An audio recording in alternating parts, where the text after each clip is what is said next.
여러분은 착한 게 아닙니다. 여러분이 매번 괜찮아요 라고 말하는 건 착해서가 아니에요. 여러분은 무서운 겁니다. 버림받는 게 무섭고 미움받는 게 무섭고 혼자가 되는 게 무서운 거예요. 그래서 내라고 하는 거죠.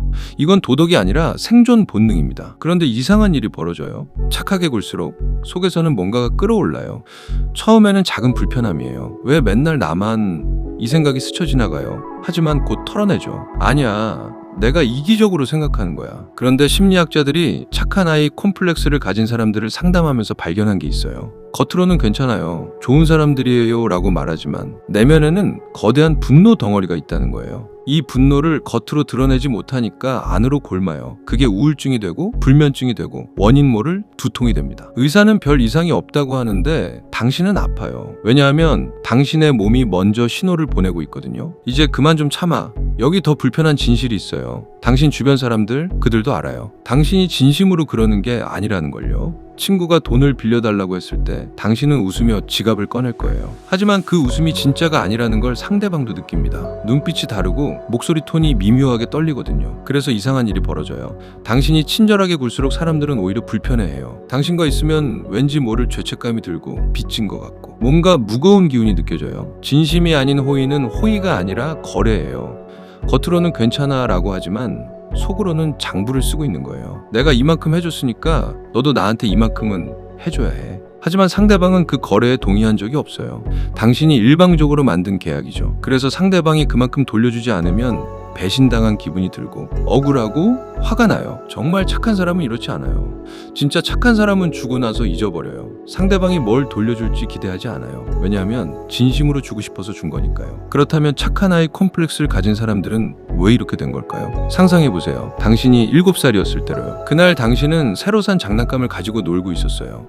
동생이 다가와서 빼앗으려고 했죠. 당신은 싫었어요. 그래서 안 돼 라고 소리쳤어요. 그때 엄마가 뭐라고 했나요? 양보해야지. 혹은 그렇게 이기적으로 굴면 못 써. 그 순간 당신은 배웠어요. 양보하지 않으면 나쁜 아이가 된다는 걸요. 내 것을 지키면 이기적인 사람이 된다는 걸요. 그 다음부터는 동생이 뺏어가도 웃으며 내줬어요. 엄마가 기뻐했거든요. 우리 아이 참 착하네. 그 칭찬이 좋았어요. 그래서 계속 양보했어요. 친구에게도 선생님에게도 모두에게요. 양보할 때마다 착하다는 말을 들었고 그 말이 곧 나는 사랑받을 가치가 있다는 뜻처럼 느껴졌어요. 발달 심리학에서는 이것을 조건부 긍정적 존중이라고 불러요. 심리학자 칼 로저스가 처음 발견한 개념인데 아이가 특정 행동을 할 때만 사랑과 인정을 받는 환경을 말해요. 착하면 사랑해줄게.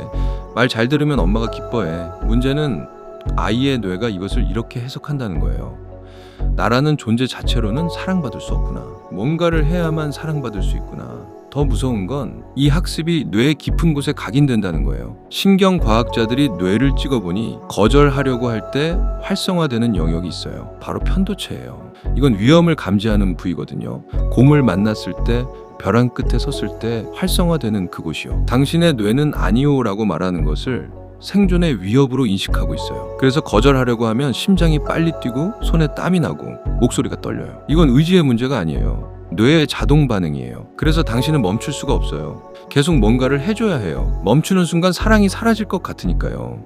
마치 자전거를 타는 것처럼 페달을 밟지 않으면 넘어질 것 같은 거예요. 이제 당신은 30살, 40살이 되었어요. 그런데 여전히 페달을 밟고 있어요. 하지만 이상한 건 아무리 달려도 도착하지 않는다는 거예요. 아무리 많이 해줘도 사랑받는다는 확신이 들지 않아요. 왜 그럴까요? 당신이 찾는 건 사랑이 아니기 때문이에요. 당신이 진짜 찾는 건 7살 때 받지 못한 그 사랑이에요. 네가 아무것도 안 해도 괜찮아. 네가 그냥 있는 것만으로도 소중해. 하지만 그 사랑은 이제 받을 수 없어요. 시간은 되돌릴 수 없으니까요. 그래서 당신은 평생을 증명하려고 해요. 내가 이만큼 가치 있는 사람이야 라고요. 직장 상사가 일을 부탁할 때마다 내라고 하는 건 상사를 위해서가 아니에요. 7살 때 엄마에게 말하는 거예요. 나 착하지? 이제 날 사랑해 줄 거지? 친구에게 돈을 빌려주는 것도 연인의 무리한 요구를 들어주는 것도 다 똑같아요. 당신은 지금 이 사람들에게 반응하는 게 아니라 과거의 그 순간에 반응하고 있는 거예요. 정신분석에서는 이것을 전이라고 불러요.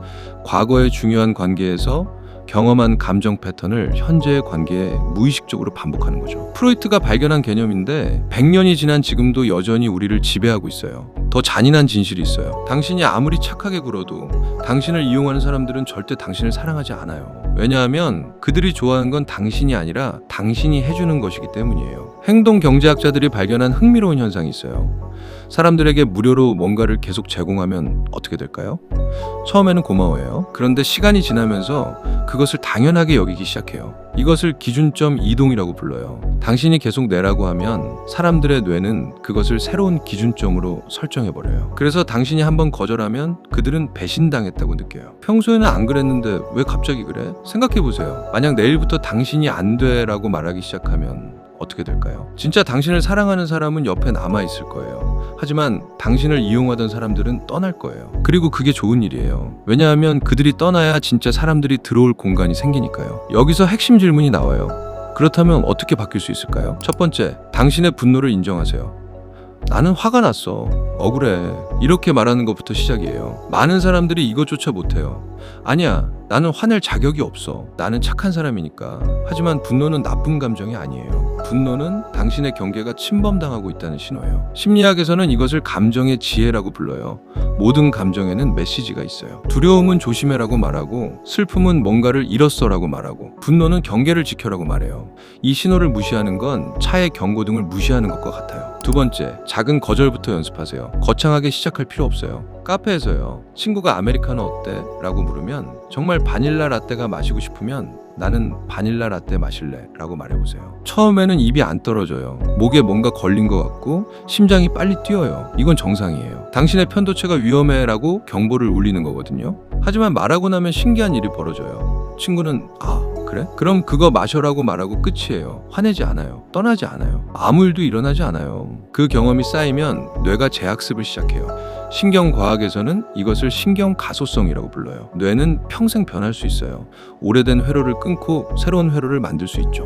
거절해도 위험하지 않네?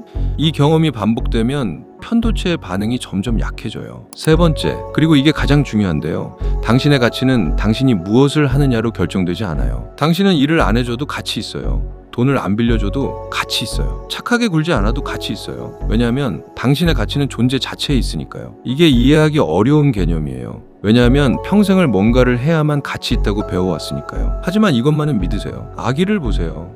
아기는 아무것도 안 해요. 일도 안 하고 돈도 못 벌고 오히려 밤새 울어대고 기저귀만 축축하게 만들어요. 그런데도 사랑받아요. 왜냐하면 존재 자체가 소중하니까요. 당신도 한때는 그런 아기였어요.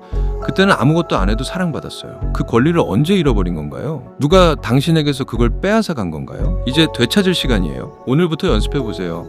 누군가 부탁을 할 때 자동으로 내라고 하기 전에 3초만 멈추세요. 그리고 스스로에게 물어보세요. 나는 정말 이걸 하고 싶은가? 하고 싶으면 하세요. 하지만 하기 싫으면 그냥 솔직하게 말하세요. 미안하지만 지금은 어려워. 이번에는 어렵겠다. 나는 그게 불편해. 처음에는 죄책감이 밀려올 거예요. 상대방이 실망할 것 같고 관계가 깨질 것 같고 나쁜 사람이 된 것 같을 거예요. 하지만 시간이 지나면 깨닫게 돼요. 거절했을 때 떠나는 사람은 애초에 당신을 사랑한 게 아니었다는 걸요. 그 사람은 착한 당신, 순종하는 당신, 이용하기 쉬운 당신을 좋아했던 거예요. 진짜 당신을 사랑하는 사람은 당신이 싫어라고 말해도 옆에 남아요. 오히려 말해요. 말해줘서 고마워. 네가 원하는 게 뭔지 알고 싶었어. 그리고 마지막으로 이것만은 기억하세요. 모든 사람이 당신을 좋아할 필요는 없어요. 아니, 애초에 불가능해요. 당신이 아무리 착하게 굴어도 누군가는 당신을 싫어할 거예요. 그렇다면 차라리 진짜 자신으로 살다가 미움받는 게 나아요. 가짜 자신으로 살면서 예쁨 받는 것보다요. 왜냐하면 가짜로 받은 사랑은 당신을 채워주지 못하거든요. 당신의 묘비에 뭐라고 쓰여있기를 원하나요? 착한 사람이었다? 그것만으로 충분한가요? 아니면 이렇게 쓰여있기를 원하나요?